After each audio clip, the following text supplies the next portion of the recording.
Lord God Almighty. Early in the morning our song shall rise to thee. Holy, holy, holy, merciful and mighty, God in three persons, blessed Trinity.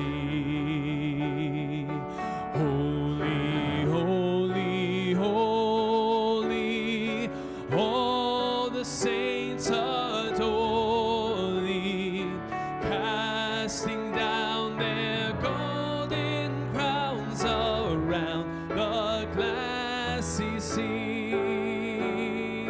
Cherubim and seraphim falling down before thee, which word and art and evermore shall be.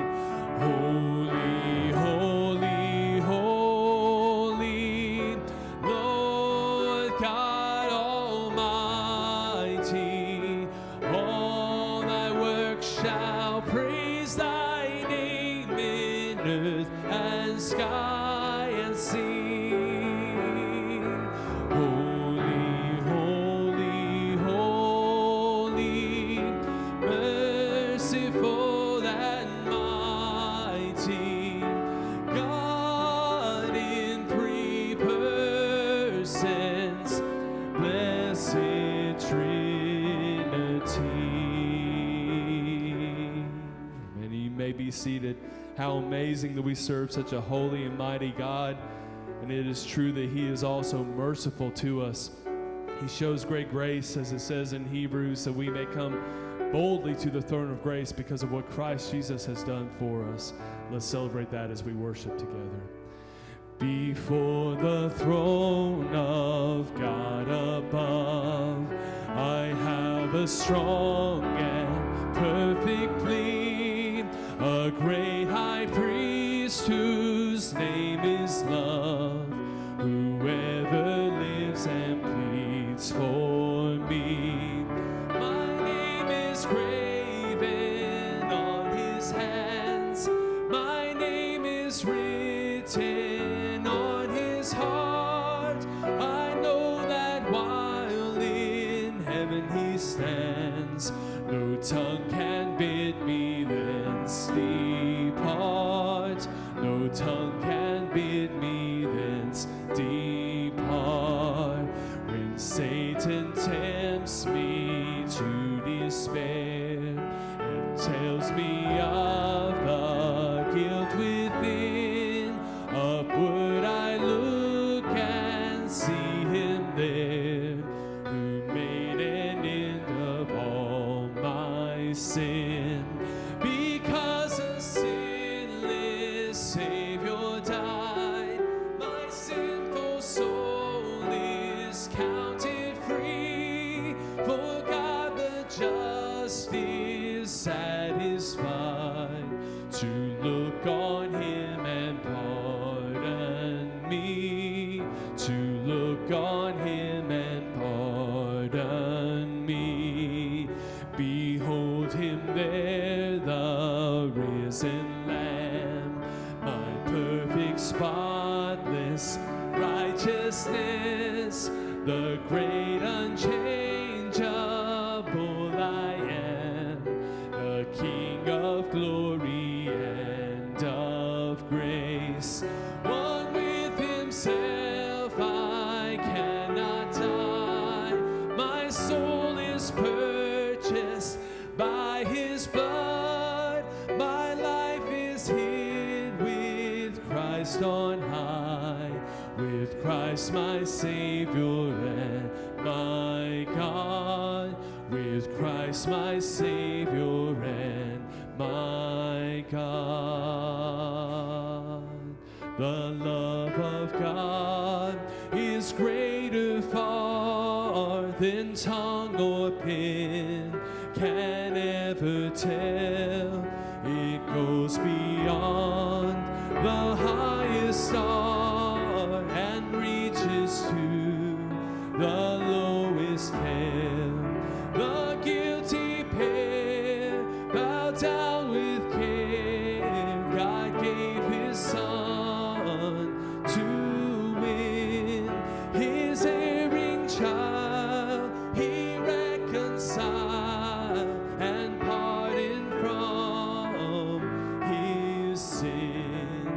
Oh, love of God, how rich and pure, how measureless and strong, it shall forevermore endure. The saints and angels' songs. Could we with ink the ocean fill, and were the skies a parchment made, were every stalk on earth a quill, and every man a scribe by trade, to write the love of God above, would drain the ocean dry, nor could the scroll contain the whole, though stretched from sky to sky. Oh, love of God, how rich and pure, how measureless and strong, it shall forevermore endure. The saints and angels' songs. Would you pray with me? Lord, we thank you for your mercy and your love. Lord, as this song poetically expressed, Lord, truly there is no limit to your love. We could never express the height and the depth and the length of your great love towards us. So, Lord, thank you for that truth. Thank you that we are indebted to you because of the love you have shown to us. So, Lord, because of that, let us live our lives for you, because you are worthy, you are matchless. Lord, you are holy in all your ways, and you are most merciful to us. So thank you for that truth. Thank you for who you are. This time we can celebrate that. We love you. We pray this all in Jesus' name. Amen. All right, good evening. It's good to see you. So glad you're here tonight. And, tonight is a night that, talking with Dana and Jeff, we've been talking about for quite a while since their mission trip to New Orleans, and just wanting to give them an opportunity to come and share kind of what they were doing and how God has been working on their hearts and what they were doing there in New Orleans. And I would say also in how we as a church may be spurred on here within our city and our county to do similar things that they were doing, because a lot of the needs that they were meeting, physical and spiritual, a lot of those needs are representative here in Cleveland and in Bolivar County. And so we want to be very aware of how God may want to use us as a church in a very similar way to how God was using them there in New Orleans. So I'm going to turn it over now to Jeff and Dana, and they're going to come up and begin talking about their trip and about what's in store for us in the future.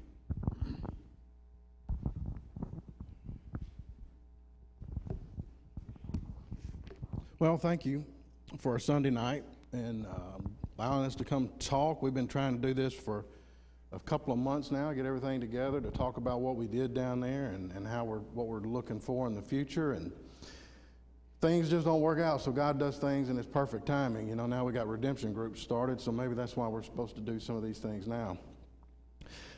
First, I kind of want to say how we got into it. And let me just start with this passage.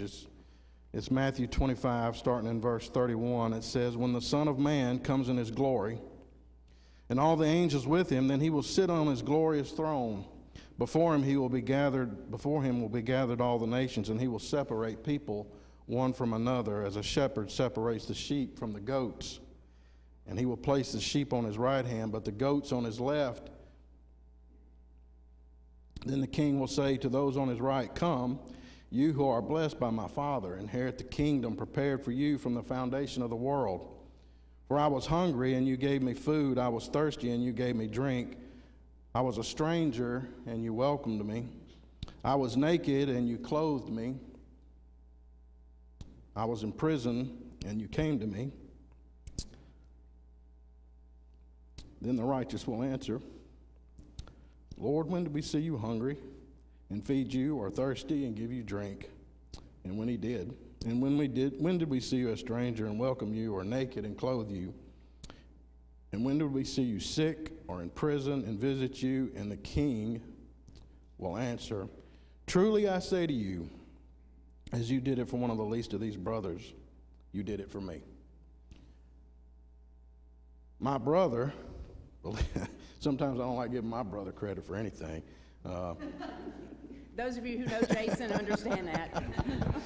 But we were in West Memphis one day, and there was a homeless guy at a gas station, and I was still policing at the time. I wasn't the most caring or loving person, as many of you probably know. And my brother took this guy in and gave him some food, and I said to him, I said, why are you feeding these people? I mean, they're just lazy. And he said, well, I'm not giving them money, but I am going to feed them, and it doesn't necessarily mean something may be wrong with them. Well, there's one thing I learned toward the end of my career and in interacting with these people more and more is they're sick, they're addicted, they have mental illness, among many, many, many reasons as to why they're homeless. But the big thing that what hit me over time is that, you know, I get the question all the time, why? Why are we out there doing this? My mother asked me why. And my question really is, why not? Why not? Why not? Why aren't we doing redemption groups? Why aren't we out there every day looking for people who are in need? Isn't that what Jesus would be doing? Isn't that where he would be? Do you think he's going to be in this nice, cool, beautiful sanctuary tonight? If he were here walking this planet, he wouldn't be here with us. So that's kind of how I got started. And then I met Hollis McGehee, and you'll hear us talk about Hollis. And I met Hollis through an Emmaus walk. And Hollis was talking one day, and he said, you know, I was on the Ocean Springs Bridge, and we're driving along. He said, and this guy comes flying by me on a crotch rocket. He said, and he's on one wheel, and he's standing it up. He said, and he's running about 70. Whew. And he says, man, that dude is all in. He's all in.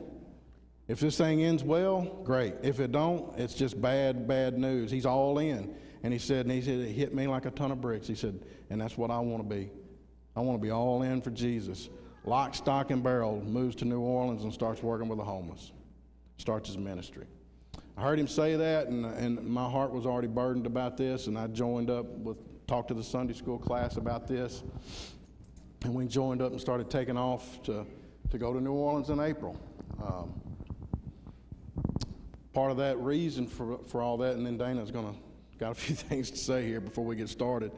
But part of the reason for that, and I'm bringing it back to what happened this morning in our Sunday school class, is that, number one, Jesus didn't give me something to go hide under a bushel or keep it inside the walls of this church.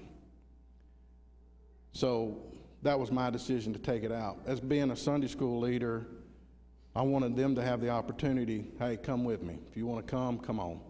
And 10 of them came, and including one of their daughters. And I think from that is how we disciple people, and we disciple people in our classes and here at the church. And I think that out of that came some growth as Christians. I grew. I think several of us can say that we grew in our walk, that we became more sensitive to those in need around us and as to how our Lord would serve those people.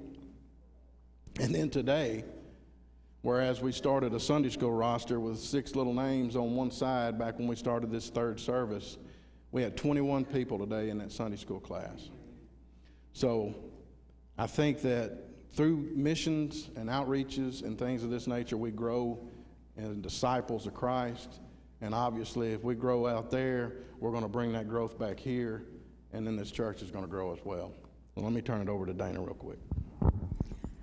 First off, we could not have done this without y'all. When we asked for donations, you blessed us overwhelmingly. I don't know if any of you got to see the basement before we got started. There were clothes everywhere, and that was a great thing. So we thank you, the congregation, for how much you brought us. You can see the boxes and boxes of stuff that we packed up in order to go to New Orleans. So we gave all of that away, but before we left, we asked for your prayer, and we definitely felt those prayers. We could not have done that without your prayers, without your donations. And there are a few people that I want to thank by name. So let me pretend like I'm winning the Oscars so I won't leave anybody out. First off, we would like to thank Doug and Lisa. You know those great Try for God t-shirts they give out with the Cross Tie Fun Run?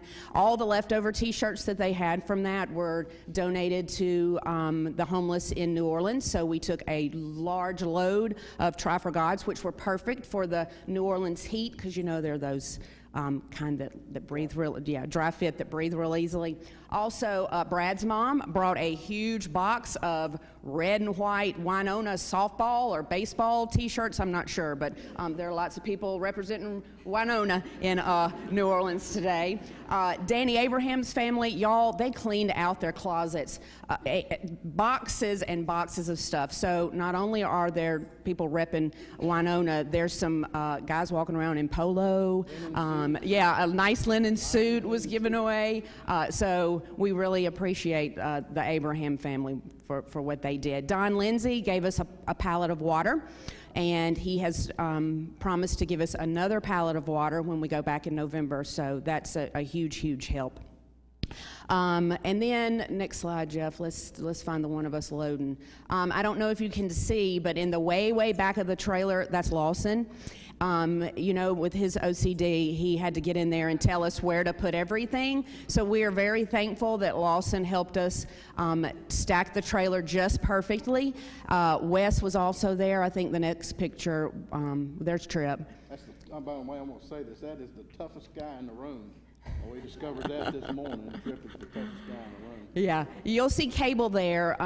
Cable and Matt and Trip, and there's Wes. Wes has the hat on. I think that's Chris loading as well. So we thank Wes, who stopped by that Wednesday night and helped us load. Robert was there too, holding the keys, ready for us to go. Robert, you do not get enough thanks for what you do for us. So thank you for letting us stay late that night. And Lawson, if it weren't for Lawson, we would not have made it safely, because something was wrong with the tongue on the trailer, and then the trailer lights didn't work, and then there was this piece of white something sticking out, so he had to go get some paint and paint it black. I mean, yeah, so we were safe. We arrived safely because of Lawson. So thanks to all of y'all for your donations, for your prayers. We've covered them for our next go-round.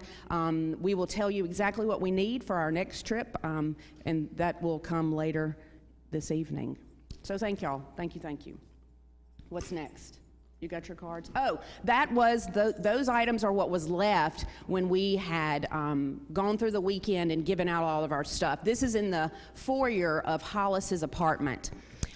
There's like 4 cases of water left in the way back, and then we have t-shirts and clothing items that we had organized and left with Hollis. And about 3 weeks ago, Jeff talked to Hollis and said it is all gone. Every single item that we donated has been delivered and is being used right now. So thank you very much. I'd also like to thank Jackie. During Vacation Bible School, she started collecting backpacks and bags for us to take on our next trip as well. So thanks to y'all. We could not have done this without you. All right, after much, you know you're on the right track, and you know you're where you're supposed to be in God's will when all the hurdles and obstacles start get thrown at you. And so we had a few right off the bat. The trailer had to be rewired. The lights were bad on it. That's what Lawson did. And then we were under a constant threat of storms. But we finally made it down there that night. And we got up the next morning, and then talking to Hollis, I said, hey, what about rain and things of that nature? And he said, we've only been rained on twice in all the years we've been doing this. And lo and behold, the skies parted just at 9 o'clock when we get to Church Without Walls. So One of the things we do when we go is we've teamed up with Hollis and his wife, Elaine, and then another couple that have a ministry. Their names are Rose and Doug.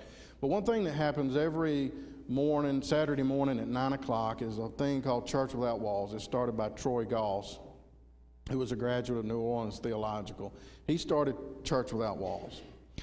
And how Church Without Walls works is they go to a city park, which is directly across from City Hall in downtown New Orleans, and they set up chairs. They have a little sound system. They have a trailer that you can kind of see it right there in the background. It's got tables and all that they set up for food service, and then they set up for a worship service. Now, how this works all those people that come to receive whatever donations are brought, the food that's brought for them, they must first listen to the gospel message. And how they do that is when they sit down, they all get a red ticket.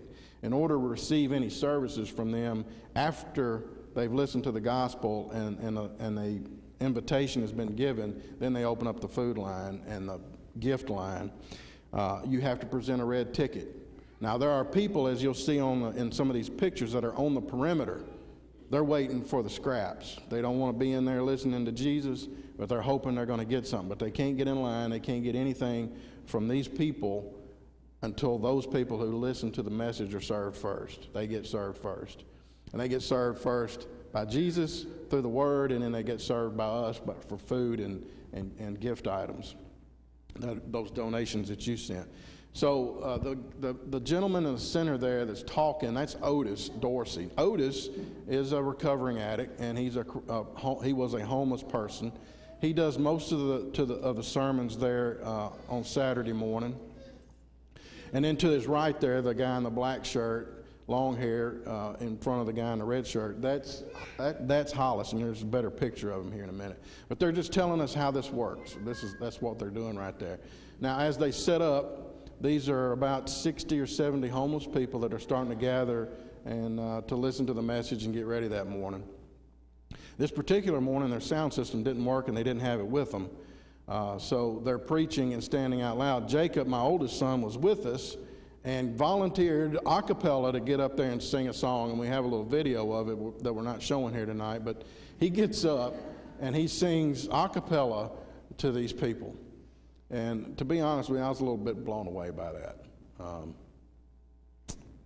And the song he sang was When I Survey the Wondrous Cross. Is that it? Everybody, when he started singing, as soon as he started singing it, I don't know how many times I heard somebody say, "This is my favorite song." I thought it was pretty interesting.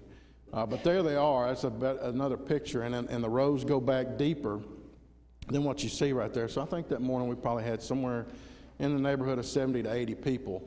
And if you look in the background along the roads and the streets as these pictures go by, you'll see more people that are there, that are present, that are waiting to see what happens next, but they're not in the immediate group. Now, people ask us, because Dana pointed it out earlier, there was a guy there that was wearing a clear poncho, rain poncho. We've seen him 3 times? 3 times. The last time Dana and I were there, he was not there. People ask us, what are your plans are? What do you do about repeat people? And I was talking to Troy Goss about it this week, and he says, we can only do so much right here. He said, but once they come forward and they receive Jesus as their Savior, then we kick into another mode. And once we kick into that other mode, and that's getting them into rehabilitation. They just had some land donated to them. They're trying to build, for lack of a better term, halfway housing to teach people life skills. For addicts, especially, little things will set them into relapse. Break up with your girlfriend. I need gas in my car. Anything can stress them out. So they're teaching them coping skills to reintegrate them back into society, plus job training and everything else. So that's when it kicks in. When they say yes to Jesus, then they put the other things into mechanism, and they have other outreach programs like Bethel Colony and 9 or 10 others that they use to get people rehabilitated and start moving them back into society. So here we are. We're just lined up getting ready here. So look at these cuties. So this is Danielle's turn right here. Danielle's turn. She said if that piece of paper was still blank when she got up here, she didn't have anything to say. Chris, you can come up here. I'm going to touch base a little bit more on what Jeff said about the mishaps that we were having before. But let me back up a little bit. Let me just tell you, this is not my first mission trip, but this was way out of my comfort zone. I did not want to go. If there's anybody in this world that can talk themselves out of going, it's me. I'll find any excuse in the world. The first thing was the weather. I was looking at the Weather Channel the week before, and I was like, y'all, it's going to rain. I'm not going to stand out in this. It's going to storm. And it did. But on the way there, we hit, I think it was around Yazoo City, and the bottom fell out. Could not see anything in front of you. Thought, all right, God, you told me to go. I'm here. But why now? So we stopped and got out of that. About an hour later, then we ran through a hailstorm. And it was awful. I have no idea how our vehicles did not get any damage. By the grace of God, they did not. But when we got down there, the weather had cleared up a little bit, but it was expected to rain and storm the next day. And I thought, okay, God, we need you here. And if this is where we're supposed to be, you're going to show up and show out. And he did. That morning, we woke up to storms. There were tornadoes around everywhere surrounding us. And the moment we got ready to walk out the door, they were gone. Blue skies. Perfectly clear. And the day was fabulous the whole day until right about the time we got back, it started to rain again. So if you're on edge about going, you're undecided, please go. It's a great trip. You'll enjoy it.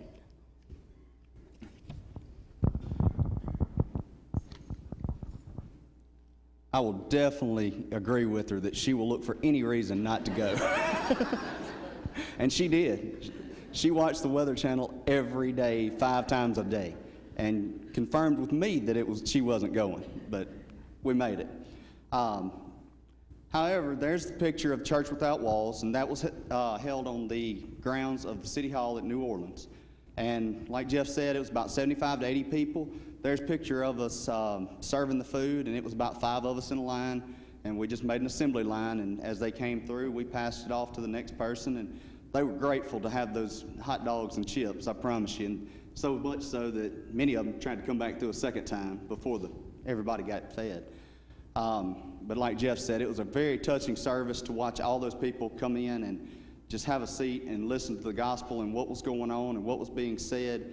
And some of them, yes, we know they were there for the meal, but a lot of them weren't. A lot of them were there to really hear what was being said and what was going on and really wanted to be a part of it. And so much so that they kind of threw us a curveball at the end and invited all of us up to help partake in the reception part of the service.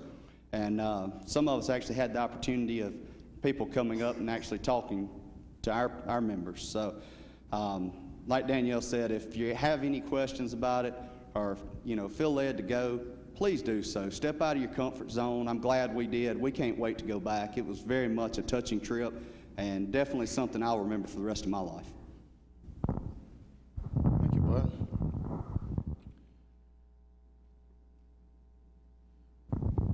So there was a little bit out of your comfort zone, and there are people there that are there for more than just getting food. I want to touch on that.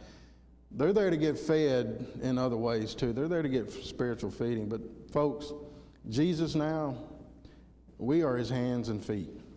Those people may come down that line and they may be looking for something, and you may be the one that's supposed to deliver it.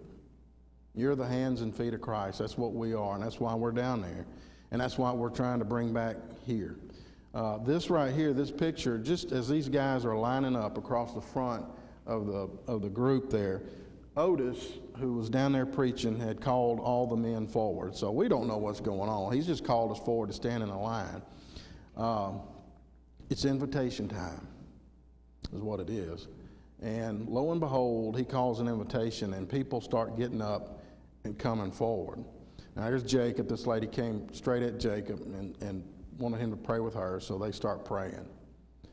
And then one of them makes a beeline. Is Cable in here? He's not in here. One of them makes a beeline for Cable. Now Cable will tell you he's way out of his comfort zone at this point, but there's no avoiding it.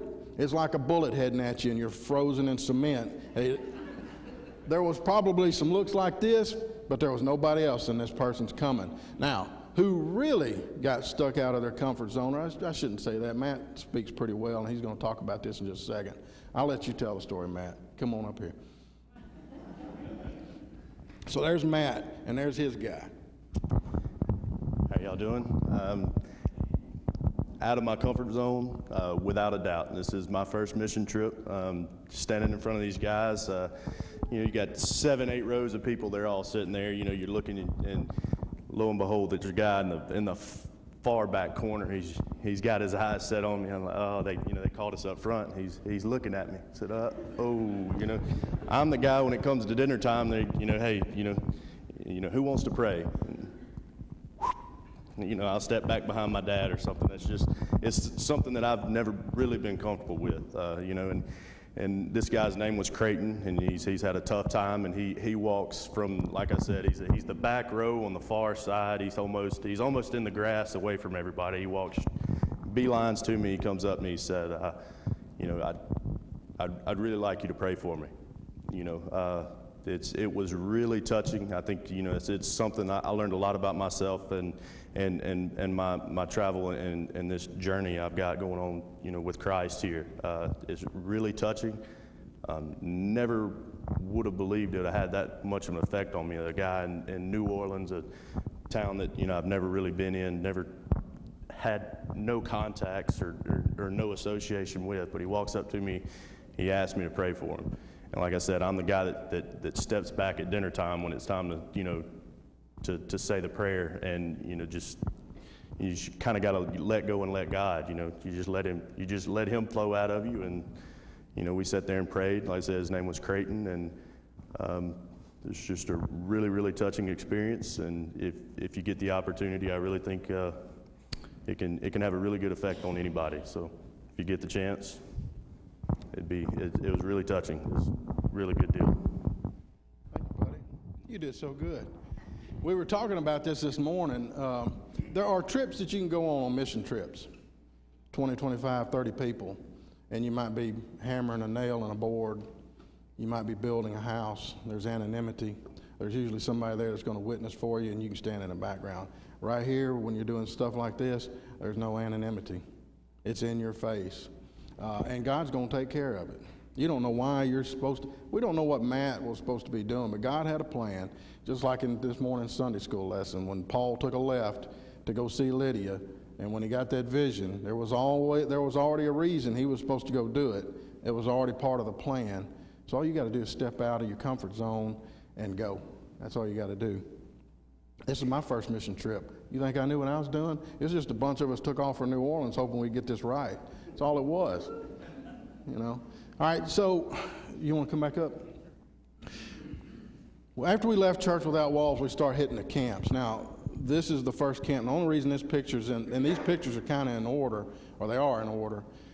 We went into this area first just to see if people were present in the camps. So there was nobody present. So we stepped back out. Hollis is right there in the black shirt. You can see Danielle is holding a cup, and Matt is holding a plate of bread. And so Hollis, the first thing they do before they hit the camps and start ministering is we take communion. You want to talk about it? Sure. I will do my best to do this without crying. This was the most special part of the trip for me. You can see there, Terry Joe is serving Emily. I had never served communion to my friends. I have never taken communion from my husband. There's Emily and Tripp. And there was a very special time for me.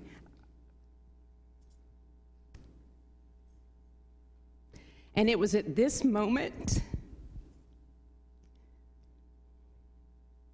I cry every time I talk about this. It was at this moment that I realized we were exactly where Jesus would have been. He would be there with the broken, with the addicted, with the people who had no hope.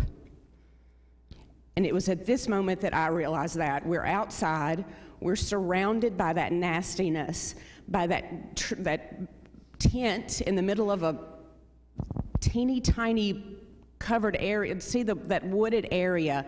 There's a toilet outside. There it is. There are people living there. And that's when it hit me. This is where I'm supposed to be, and this is where Jesus would have walked. And like Jeff said earlier, Jesus isn't going to find us in this nice, comfy, beautiful church with the air conditioner running. If Jesus were to come back today, he would be in places where there are broken and hurting people. So I felt an overwhelming sense of God's presence with us in that place especially. And there's just something special about taking communion with your friends and your family. I mean, there's nothing better than that. And I love the idea of intinction. I know that a lot of people might have been like, Brad, what are you doing? Why are we going down front to dip our own bread and dip our own in the grape juice? Where are those horrible, salty crackers that were just popping our mouths? But I think it is very personal. I think it is very intimate. It makes me a part of the holiness of breaking that bread and realizing this is Christ's body, and dipping it in that juice, this is Christ's blood. It's just a very special time for me. But to do it outside in this surroundings with my sweet husband and my sweet friends, it was very, very moving. Another moving part of the trip was this picture right here. We met a girl named Holly. She was an intravenous drug user. When we first saw her, her feet and the bottom part of her jeans were soaked. She was filthy. She had track marks all over her arms, and she was desperate. The first question out of her mouth was, "Do y'all have any socks?" And thankfully, y'all had given us tons of socks, and we gave out a lot at Church Without Walls, but we had some, so we gave her socks, we gave her wipes, we gave her soap, razors. We gave her 2 new pair of pants. You can see those beside her, and a brand new pair of shoes. She's holding her old pink Crocs in her arms, and she has on a brand new pair, well, they're new to her, a brand new pair of tennis shoes, a brand new pair of socks. And we prayed for her, we cried for her, and that was our experience with Holly. We met a lot of Hollies, and this is just one that we were able to touch because of your donations. Who's next? All right, so right there, there's Holly sitting there in the bottom corner. Did I lose it? No. This young man, we think his name was Nick. Nick was had violated some rules at rehab, and he was out on the street. He had a week-long suspension. He was trying to get back to another part of Louisiana, which we were traveling back through the next day. So what Hollis is asking, will you give this kid a ride? Which I'd agreed to. Now, when we say, what are we doing? I mean, when we have these recurring things, there is accountability on their part. And that kid right there had a responsibility. His responsibility was to meet us at a certain location the next morning to catch his ride. We had his phone number. He had my phone number. He didn't show up. I can't help that. That is not on me. If you go, it's not on you. He has personal responsibility in this. He has to be accountable for his own actions. So he didn't show back up, but that's what that discussion is about, getting him somewhere else until he can get back into the rehabilitation center that he was in, that he'd been suspended from. Is that right? Yep. And then we're packing up to head to the camps, some more camps. These are under the overpasses, so what we're doing is we're taking the goods here in these pictures, putting them in our backpacks, and getting ready to hit these camps, which is where we go. Now, for whatever reason, we didn't take pictures along this, but under this overpass is several tents. It's a tent city is what it is. There were several people under there. These people right here, if you can see, well, I just killed it. There you go. If you can see my fat behind, I'm the guy on the forefront there. He's got the D-Now shirt on, yeah. Yeah. The girl to my left, her name was Fonda. Fonda there was under the camps. Her and her husband, boyfriend, whatever he was, I don't remember, had been robbed of everything they had. There he is right there talking to Tripp and Cable. He had a job interview the next day or the following day after that, and he needed clothing. So the clothing that you sent, he got a nice Carhartt or Ariat shirt, some pants, and some shoes to attend his job interview. You provided that. So that's one thing we did for them. Very desperate, very kind people. All these people were so thankful for what was given to them. We never had anybody that was mean, out of line, or anything like that. So everybody was thankful for what was given to them. The next stop was, where's Terry Joe? You ready? All right. Next stop is under the first part of the overpass, and this lady's name is Kim. We see Kim every trip. So next picture, that's Kim and Terry Joe right there with Hollis. I don't even know where to begin. I don't know. You know, I was going along, doing what I thought I should be doing, and helping all the people, and you know, I mean, there were people, it was sad and it was touching and this and that, but I did not have a clue until I met Kim. And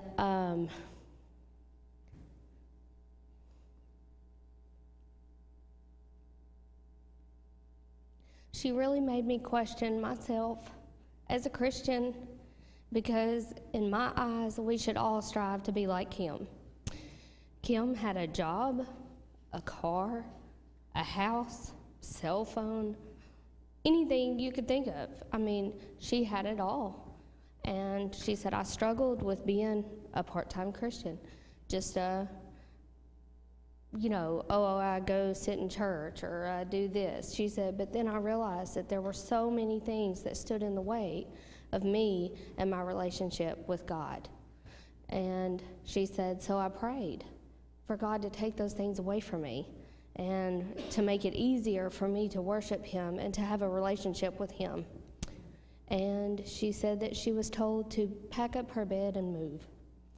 And she left everything, to go live on the street. And she wasn't like the other people. She wasn't a drug user. She wasn't, you know, any of these things. I mean, she was happy to be out there doing God's work and to be doing, I mean, just, and she told me, she said, if you can understand as a woman the things that I left behind. So in my mind, that made me feel like she had a love, maybe she had children. And she just left it all, and she was so happy to be there, and she was such a blessing to meet. I mean, she was far more genuine and more happy than people I meet in everyday life. And she was just a big inspiration to me.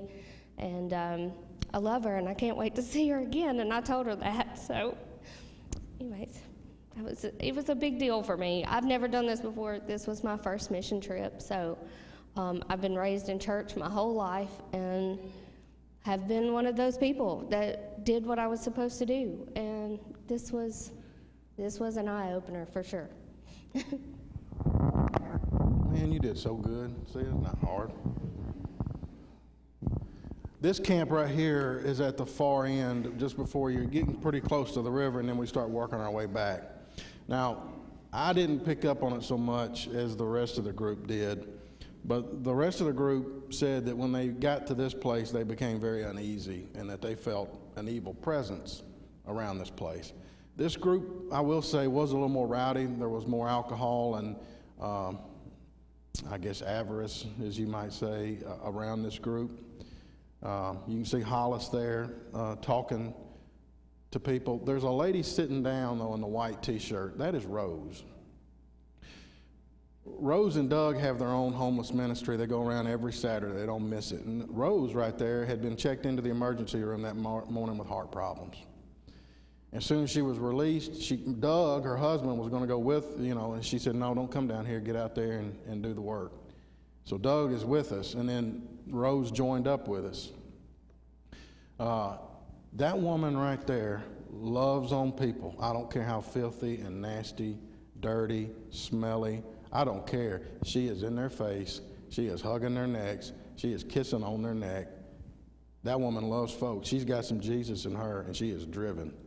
I just want to say that because there she is. And when she gets down with these people, she sits right on the ground with them. She gets inside their comfort zone, way outside my comfort zone. So I think that people like her need to be pointed out. That's what we're called to be like right there. But again, our group said, there was a little more menacing presence in this place. Y'all want to talk about this? So, but there was a breakthrough moment at this same camp. I'm Emily, but I was really skeptical about going. I've never done anything like this. I'm very looking forward to going again. But that's CJ. He came up and just tapped me on my shoulder when we walked up to that group. Already with my guard up, I tapped Matt because I was like, this is for you, bud. But we sat there and talked to him, got to know him. He knew Christ. He had some bad things happen to him, so we just prayed for him and got to know him, and I've been praying for him since. I know that camp has been, the police broke it up, but it was very sketchy. We were really outnumbered there, so the more people, the better that come with us next time. But it was very eye-opening, and as soon as Matt joined me, I felt God just take over, and that fear wasn't there anymore. Thank you, dear. You did good too. Here's Jacob. Now, we asked who all's affected by this. This is a mama. She's down there looking for her kid. Her kid's drug addicted, homeless by choice, I guess you could say, but he's homeless. He's living on the streets due to his addictions. She came looking for him, and that's usually where he's at, but he wasn't there. I didn't know the story. I just saw Jacob down there praying with this woman for a long time. They prayed for a while. And I took several pictures of him, and it wasn't until later that I thought, man, this lady looks really nice to be homeless. I mean, she looked really clean and well-fed and nursed, and Jacob said she's not homeless. That's a mama looking for a child. So I wanted to include that. There's a lot of people affected by what's going on in the country. Legalization, when you look at the legalization of drugs and what's going on in Denver and California State, Washington State, their homeless rates are on the increase. They're double and triple the national averages now because people are going to look for things that they shouldn't be doing because they're free to do now. New Orleans is going to be a lot worse place if they go ahead and do something other than medicinal legalization and down there. I'm not talking about politics, folks. I'm talking just simple facts. It just doesn't work out. Okay, you can't do dope for free and not have some kind of backlash from it. What Emily was talking about there was a notice up at this camp. This is a police notice. They're cleaning that camp out the following Monday. They had 72 hours to vacate the premises, and then the police would come in the city, and they would take down any tents, mattresses, anything left behind. So these notices are throughout the city where these camps are up for long periods of time. And I'll give you for instance of what these camps are like. The one in Santa Ana, California that was moved out in May, I believe it was, it's right next to where the California Angels play. The Santa Ana River had become so polluted that it shut down the beach below it. When they finally moved the camp, there were 700 people in the camp. On the first day, they removed 1,500 pounds of human feces, over a ton of garbage, and 5,000 syringes. Over 5,000 syringes at a homeless camp. So that's what we're dealing with. It's a health hazard. And so the city has to do things to keep things in order. As we move down further, we're giving out shirts. There's Chris giving out a shirt. And we come across this next camp, kind of in the middle of a thoroughfare. The reason why I'm showing you this, and we're going to start wrapping it up right here, is as we came upon these, Tripp came up to me and said, something's going on. And one thing we warned people about when we went is beware of where you put your hands and your knees and your feet. That's why we want you to wear solid shoes and not sandals.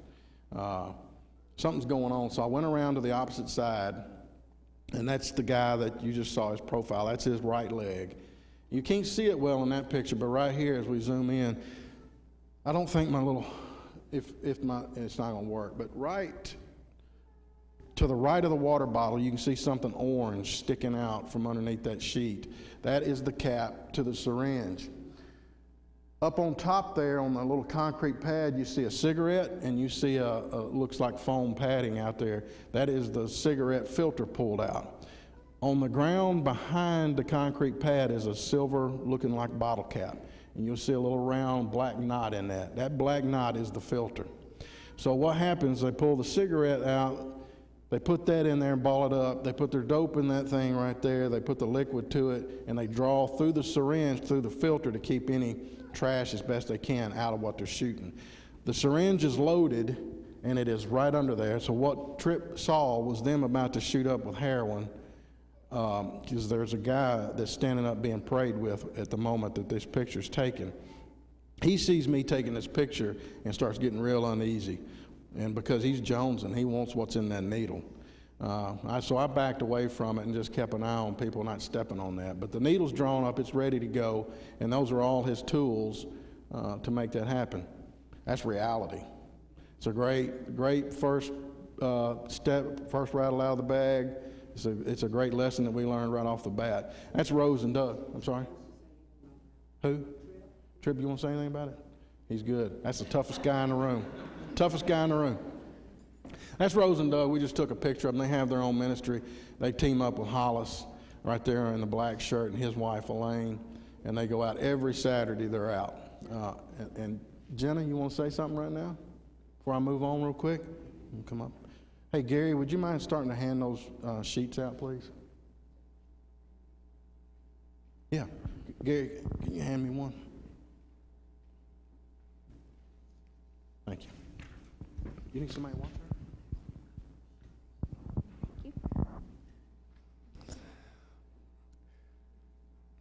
I had a great time while I was there in New Orleans. It was kind of sad seeing the people, but it made me feel great that I got to help them. And I'm really looking forward to go back.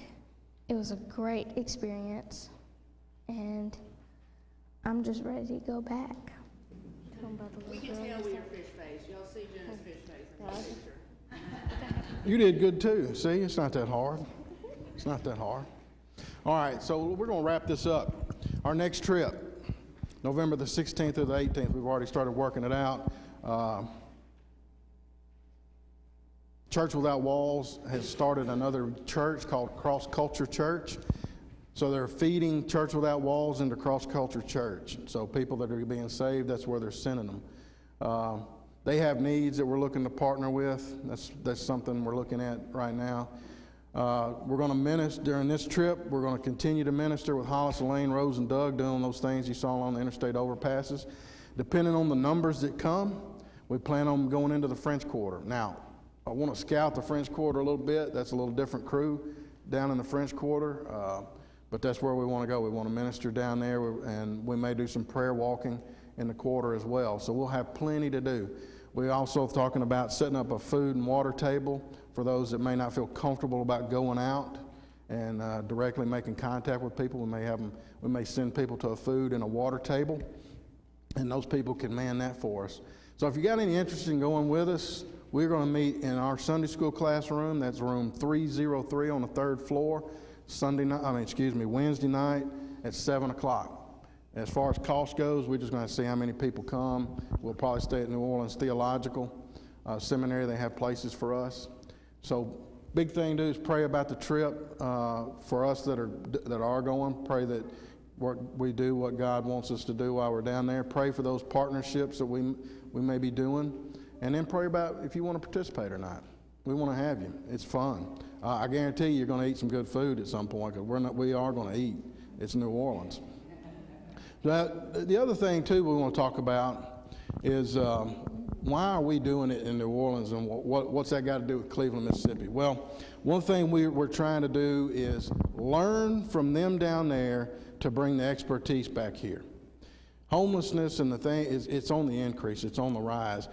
What it looks like in New Orleans, though, it does not look like that here in Cleveland. It's not out in the open and in your face. It's in your car. It's in a motel. It's staying from family to family to family, night to night to night. We have ministered to a homeless couple this week, or a family. It's 4 children. And I want to bring Angela up here in just a second to talk a little bit about this. And then tonight, we're putting somebody else up in a hotel. We've already learned that there are people living in the open in our community on the riverside. They're living in the open. How do you live in the open with these mosquitoes like this? But they're in the open. So we're trying to find out more information about that. If we can bring what we're learning down there back here for future plans, short-term plans, long-term plans, hey man, I got big plans. I was telling the Sunday school class this morning, I got my foot on the gas. If it weren't for Dana pulling a fuel line every now and then, hey look, we'd be building homeless shelters right now. I'd be down there at City Hall. It'd be on, I promise you. I got dogged out a little bit this afternoon. You know, I had more stuff on there. And she said, hey, man, you need to cut that back a little bit. Baby steps. Baby steps is what she tells me, baby steps. Man, I'm on. putting my foot on the gas. But anyway, I've talked with Brad about doing a fund if you want to donate monetarily.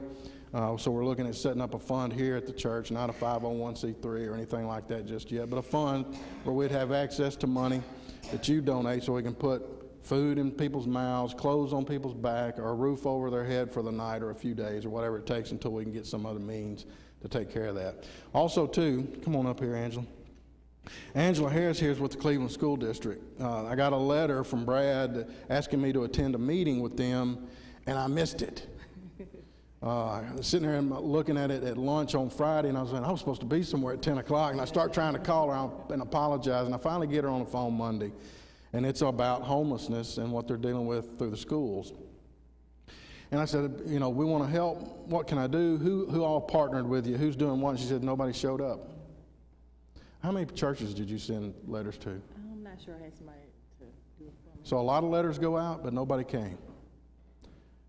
So there's a need, or she wouldn't have been sending letters out. So I'll turn it over to Angela for just a second. Here's your sheet.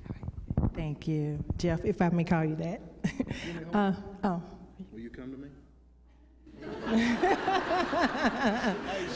She said I was sweet. This is my antisocial, and my 4-year-old is in children's church. She jumped out. She said, I need to go to children's church. I am Angela Harris. I serve as the Assistant Superintendent for Federal Programs and Support Services for the Cleveland School District. I come in representing the children of the Cleveland School District, as well as our superintendent, Dr. Jacqueline Thigpen. I prepared a handout for you so that you all could get an idea of what my definition is of homelessness as I work in it. I serve as the district homeless liaison, so that means that every homeless family comes through my office, and I deal with them in some sort of way. My favorite quote when I began to prepare this, because I just like quotes, I'm a former English teacher. It says, "If it is a little thing, do something for those who have need of help. Something for which you get no pay, but the privilege of doing it." And that's by Albert Schweitzer. I think I pronounced his last name right. But as I serve homeless families that come in, I serve them with that attitude in mind. And I was so moved by the work that you all have done in New Orleans. And I do a little bit of that work when families come into my office. And I have had mothers come in, and they have nowhere for their children to live. And they come in and they say, "Ms. Harris, we're in the car. We're living in the car." And they come in with little arm babies like Ava, and I have to pull together my resources that I have available there in the office, but I don't always have enough. And so under McKinney-Vento, which I'm kind of tied to as far as funding services pertains, I can only provide them with school uniforms. I can give them hygiene materials, school supplies. I can refer them to our school counselors. Our school counselors can then refer them to outside counseling. We can help them get their birth certificates, because some families have lost everything. They've had to move on the spur of a moment, and they've been locked out. So they can't get into the apartment or whatever that has all of their things, but I can help them get some of their necessary documentation to get them in school and so forth. I also have to work with the school transportation department, because we do have to provide transportation for those children no matter where they are. So our bus stops at the Delta Inn and picks those children up that he was referring to, and they bring them to school. And so we need your help, the Cleveland School District does, because we cannot, when they come in, the first thing I think, oh, they need somewhere to stay. I cannot provide that for them. And I, as a school official, I cannot provide them with it out of my pocket, because once they go to Community Action Agency, they have to have had an organization provide them with the housing. It cannot come from a person. That's their rule in order to help them. And I cannot give them food. which some of them do need, and I cannot give them money, which I actually have. I've given some families some money, but of course, you know, that was just out of the kindness of my heart as a Christian. I was so glad that Jeff called me. I was so excited because the secretary was like, somebody named Jeff is on the phone. I was like, who's calling me? So I got on the phone. I was like, okay, this is awesome. And he said, you know, I was just excited that somebody had actually answered the call because no one showed up. And I think my secretary said she sent maybe 50 letters, and no one showed up to address the issue of homelessness in our county. And I believe that is because most people do not think that we have homeless children. And we actually do.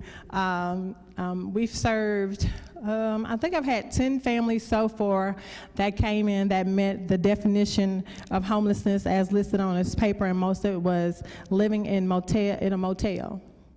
And I had a couple of families who were living in their car. I have a few families that are doubled up, meaning that they've lost their own housing and now they're living with someone else temporarily until they can find something else, and you know how that can be. Once you kind of wear out your welcome, then they're kind of like, okay, we kind of need you to go. So those are the type of situations that some of our people find themselves in. We also had a situation where we did have one of our high school students who was sleeping outside. His family, whoever he was living with, his mom's dead, his dad's dead, he's basically an orphan, and so he was living with family members. So I'm not really sure what transpired, but he was sleeping in the park outside on the bench, and so that type of thing, it just should not happen for anybody, especially our children, and those children are those that I represent on tonight. So I just want to say thank you for allowing me this brief moment to talk to you guys, and I hope that we will be able to partner. And I'm kind of like you, I'm ready to build a homeless shelter. I'm ready for the homeless shelter, I'm ready for the food bank, I'm ready for all of that. I've talked to a couple of senators about that. Why don't we have a homeless shelter for our families, mostly women? Most of the time it's a woman with some children who's coming into my office and they need somewhere to stay and something to eat. So I thank you so much, and I look forward to what we'll do together in the future. I'm so glad you came, because all you got to do is call me. I got my foot on the gas. I'm all in. I can't speak for everybody. All you got to do is call me, though. But I think it's important, what Angela says and the definitions there. Our homelessness is what she just said. We don't see it, but it is here. Breaks my heart to hear we had a kid sleeping on a bench, especially with these Mississippi blackbirds flying around like they are right now. But if you didn't notice up there too, she said something about the food bank and a clothing bank. Brother James has got us some space. We're going to get some shelving, and we're going to start doing a food bank. So what we're going to do is we'll eventually put our needs items out on a list. What is very important is this: if you decide, hey, I'm going to fill those needs, follow the needs to the letter. One thing that they do fight about is if one guy gets a pair of red socks, they all want red socks, and white socks will not do.